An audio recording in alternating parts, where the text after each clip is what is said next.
আজকে এই যে চাল কুমড়ো একটা গোটার আধখানা কেটে নিয়ে আমি এরকম ঝিরিঝিরি করে কেটে নিয়েছি।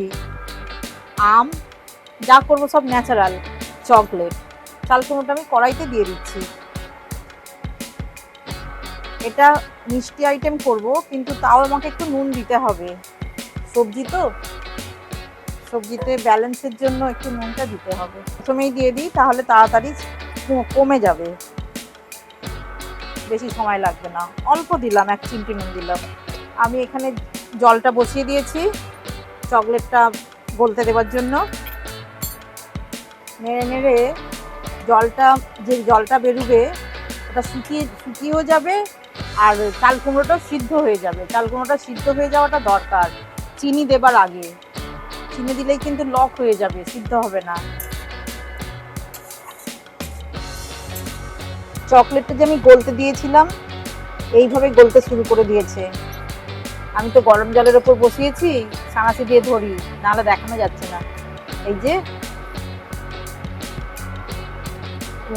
প্রায় গলে গেছে, আর একটু বাকি আছে। গরম অবস্থাতেই রেখে দিই, চাপা দিয়ে থাক। আমি চিনিটা দিচ্ছি, অম্বল হয়, তারপরে কোলেস্টেরল, তারপর আপনার কিডনির সমস্যায়, নানান কিছুতেই ডাক্তাররা বলে কি নারকেলটা খাবেন না। তো সেই জন্য কি করব, নতুন করে আবার আমাদের নাড়ু আবিষ্কার করতে হচ্ছে। সেই জন্য আমি চাল কুমড়োর নাড়ু বানাচ্ছি আজকে। দেখছেন চিনি দিতেই একেবারে জলে জল হয়ে গেছে। এইটাই যা সময় লাগবে, জলটা মরে যাবে, রান্নাও শেষ হয়ে যাবে। আমের পাল্পটা বার করে নিচ্ছি, এইভাবে চেঁচে বার করে নিলেই ভালো। খুব সুন্দর এটা খেতে হয়। আজকে আমি আপনাদের সঙ্গে এটা শেয়ার করছি, এটা আমি বাড়িতে খুব করি। এই আমটার সেই মাজা ম্যাঙ্গোর মতো সেন্ট। আমটা দিয়ে দিচ্ছি, আমের জলটাও তো মরতে হবে। অল্প একটু চাল গুঁড়ো দিচ্ছি। চাল গুঁড়ো হচ্ছে মিষ্টির দোকানের প্রধান উপকরণ, ময়দা আর চাল গুঁড়ো। এটাতে শুধু চাল গুঁড়োই দিচ্ছি।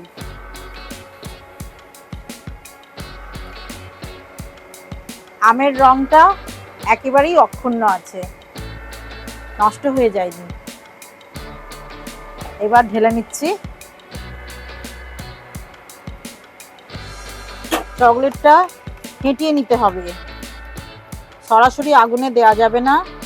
জল ফুটতে দিয়ে চকলেটটাকে গলতে দিতে হবে, আর এই যে এইভাবে কোটিং করে নিতে হবে।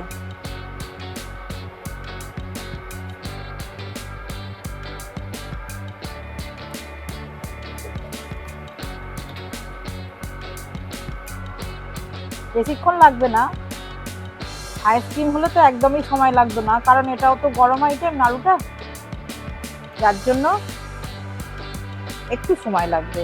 ফ্রিজের মধ্যে রাখছি, 1 ঘন্টার মতো রাখবো, তাতেই চকলেট জমে যাবে।